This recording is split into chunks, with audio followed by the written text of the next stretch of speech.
Hi everybody.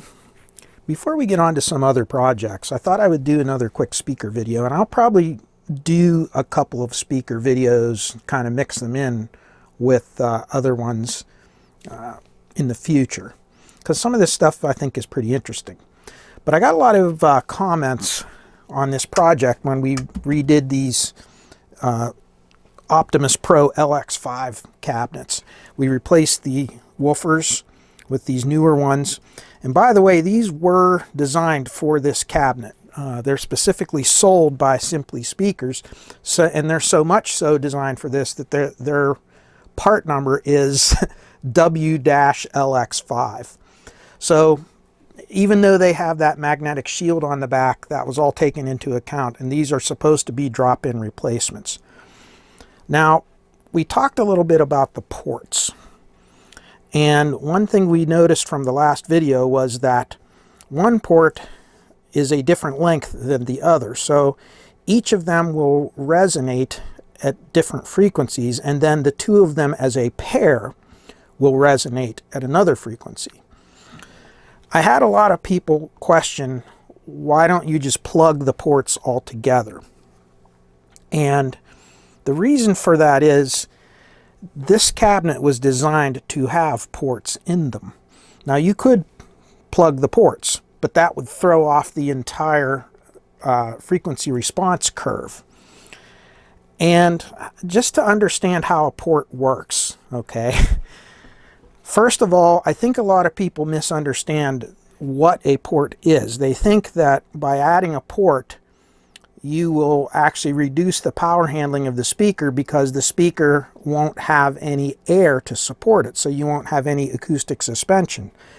But in fact, a properly tuned ported cabinet works like acoustic suspension in some ways, in that at the frequencies above the tuned frequency of these ports, they act as a plug. In other words, they will not let air to come out at frequencies above their resonant frequency, because the column of air contained inside that port is such that the sound pressure waves, the compression waves, when the woofer drives in, it's too long for the sound pressure wave to get all the way out of that port. So you essentially are not going to get anything coming out of the port until you hit around just near the resonant frequency. As you get near the resonant frequency, sound pressure waves will start coming out of here. Another misnomer is people think that the way a port works is it blows air out and pulls air in. That's not what happens. What you're actually doing is you're compressing and releasing the air pressure. In other words, you're causing high and low pressure areas of air. And those high and low pressure areas are radiating out.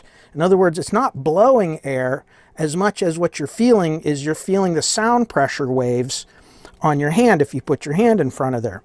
It's actually not pushing air out, but rather vibrating the air in front of it. I know that sounds almost like they both mean the same things, but they don't. Now, there is one exception to that.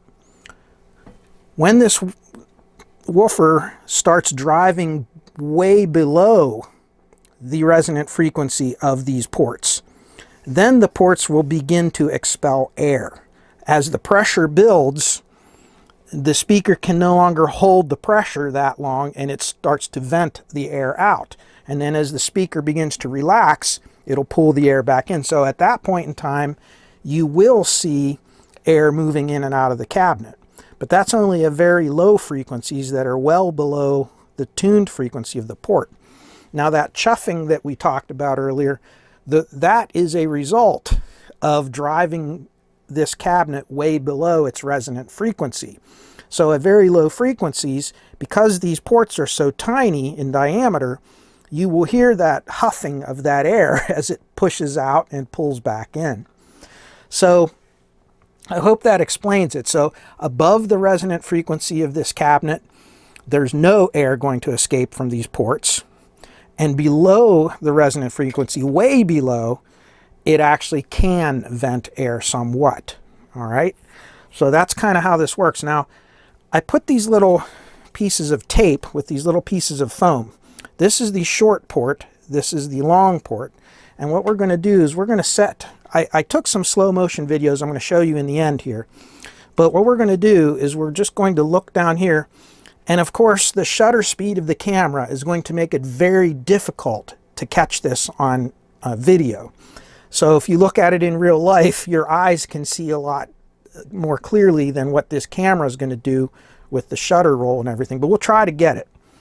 So if I turn the volume up right now, I'm at 10 hertz. And you can see at 10 hertz what's happening. The shorter port is venting a lot more than the longer port. Because remember, there is a smaller column of air there, so it takes less effort to move the air through this smaller port. Now as we increase the frequency, you're going to see what's happening. This one's getting more. Now this one's starting to move. Pretty soon they're both going to be moving together.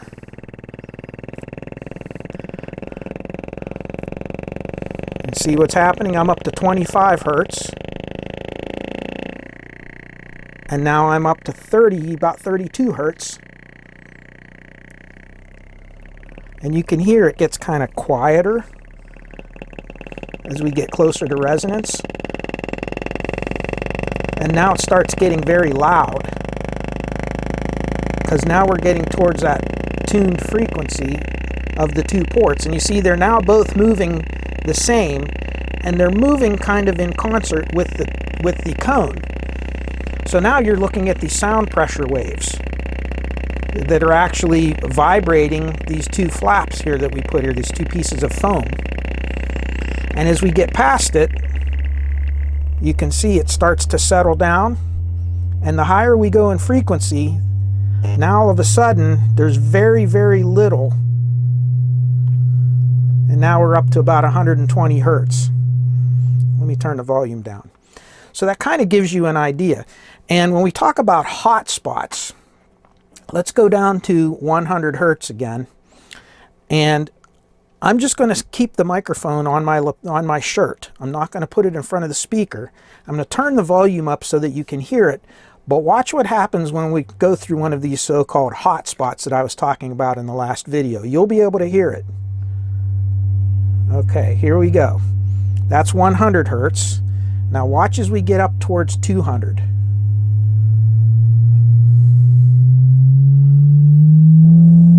Right there.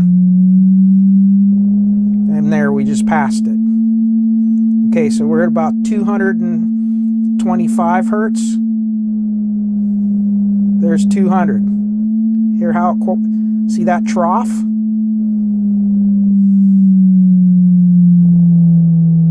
And there we're through it again. Now we're down about 160 hertz. Now I wasn't adjusting the volume, I was only adjusting the frequency. And if you would have looked up on my scope, we were looking here, as I was adjusting that, you can see on the scope that the amplitude of the signal never changes, even though the volume does. So there's a trough, there's a peak, there's a trough. Okay? So I just want to show you how this all works. And it all has to do with the compressibility of air. And sound actually travels through the air at the speed of sound, which at sea level I think is somewhere around 740 some miles an hour. I'll look it up and I'll put it in a note, okay? But all of that has to do with how these sound pressure waves compress and decompress and how far they travel for each cycle. And as the frequency changes, the distance of that air column in here and so forth will actually resonate. In other words, it'll compress and decompress at a certain rate. in step with that air column. So by having two different ports at two different lengths, you'll get several different resonance areas. And the idea is if you get them to overlap closely enough, you will get at least the illusion that you have a pretty flat frequency response. Now, if you check it very carefully with a signal generator like we just did, you can see there's peaks and valleys as we increase the frequency and sweep through the frequency range. But they're close enough together that when you're listening to music, you probably won't notice it so much. And that's it. Now, if we were to plug these speaker ports, let's just take a couple pieces of foam, like so that the sound pressure waves cannot get through the ports. In other words, we got rid of those air columns now. It's full of foam. And we do the same thing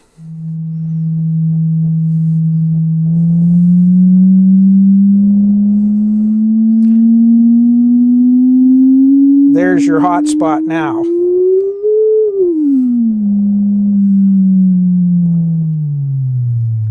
And if we go down to lower frequency, you can't hear anything really. 20, 30 hertz, 40 hertz, 50 hertz. And if I take these foams out one at a time, I'll take the short one out first. You can kind of hear it. And I take the long one out as well. And you can kind of hear that air. And you can hear that chuffing.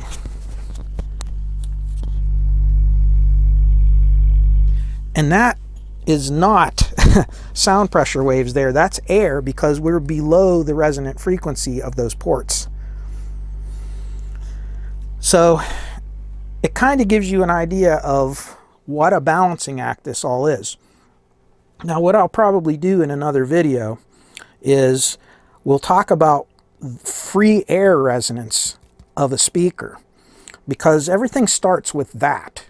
We have to know what the free air resonant point is. In other words, when this speaker is out in the open with no cabinet and nothing around it, like we just suspend it from a string in midair, at what frequency will that cone be resonant with the air pressure waves in front and behind the cone?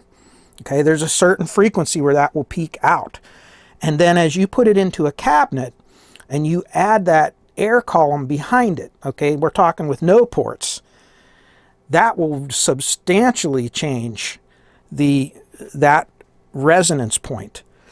And then as we add our ports, what we're doing is at higher frequencies, they will have no influence. But at the resonant frequencies of these ports, you will actually have sound pressure waves at the cone and at the output of the ports at the same time. And the idea is if you design the cabinet and the ports and the speaker in such a way that all of these things kind of converge, they can actually act to make it linear, to, in other words, have a more linear frequency response throughout that low frequency range. And that's the idea of a port. Technically, a good ported box should not have heavier bass than an acoustic suspension box, but quite the opposite. It should have a smooth bass transition. In other words, those ports should make up in resonance at the resonance points for the trough areas in a closed box. So what will happen is they'll kind of overlap one another, and you'll have all these ranges where the output or the sound pressure level will be very similar. And it's very subjective because we all have different hearing. So what might sound good to me may not sound good to you. And this is why different speakers sound good to different people, and those same speakers can sound bad to other people. So it's really just as much an art as it is a science, but it's very much science to it. Okay, there's a lot of science behind this, but there's also a lot of art behind it in creating those frequency responses to sound pleasing to our ears. Now remember, your ear doesn't hear things very linearly either. So you might ask yourself, low frequencies and high frequencies, do I need the same amount of wattage to get the same volume? And the answer is no, because sound, high frequencies travel through the air.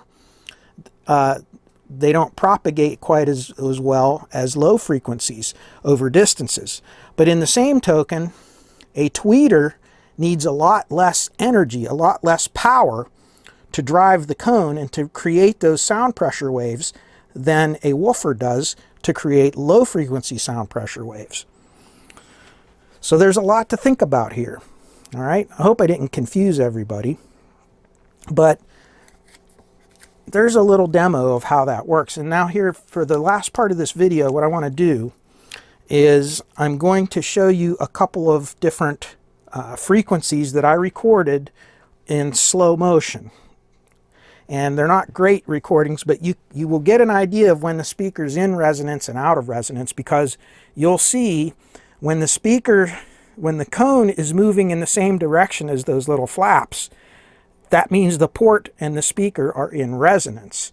And you're actually seeing the sound pressure waves here matching the cone. So when you're out of resonance, you'll actually see that air moving in and out, and you'll see those flaps will move really far, and you won't be in resonance.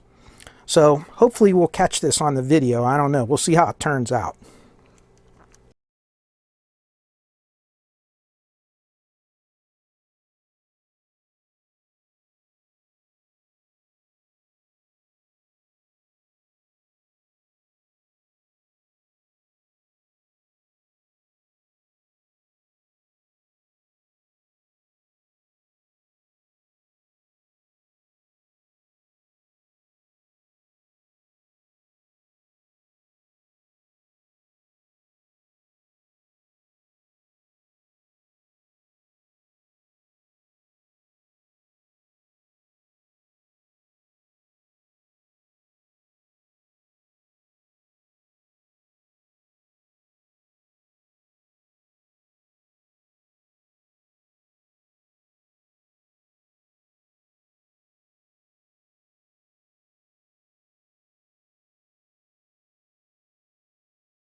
Well, this video really did not start out as an intentional video that I was sat down to make, but I just started experimenting with some of these things and thought it would be a little bit interesting maybe that I post something. So I really didn't do a whole lot of editing. I did the video in one take, and then I clipped on those slow motion videos that I did because I thought they were really interesting. I don't think it did a perfect job of demonstrating how a ported speaker works, and I really have not scratched even the surface on speaker technology. We did not talk about the teal small parameters of a speaker. We didn't talk about some of the properties of the speaker suspension and cone and so forth. We didn't get a lot into free air resonance. We didn't talk about sealed versus ported cabinets. We didn't talk about crossovers. So we mentioned a few of these things, but we really didn't get into much detail. The main thing was I thought it would be interesting because of some of the comments I got from this last video for you to see it. And I hope you enjoy it. It is by no means a very educational video or anything, so don't expect it to be something that it's not. But anyway, I've been a little bit out. I've been out of town. We went on vacation and been around, so I haven't had time to make very many videos, but we're going to be getting back into it here very soon, and I can't wait to get back at the bench here. So until then, I wish you all peace, joy, happiness, and good health in your lives. And I thank you all for the wonderful comments. Keep them coming, because this is how we all learn from one another. And I will certainly try to do my best to put out some more interesting videos. So until then, you all take care, and we'll talk to you very soon, and stay well. Bye-bye.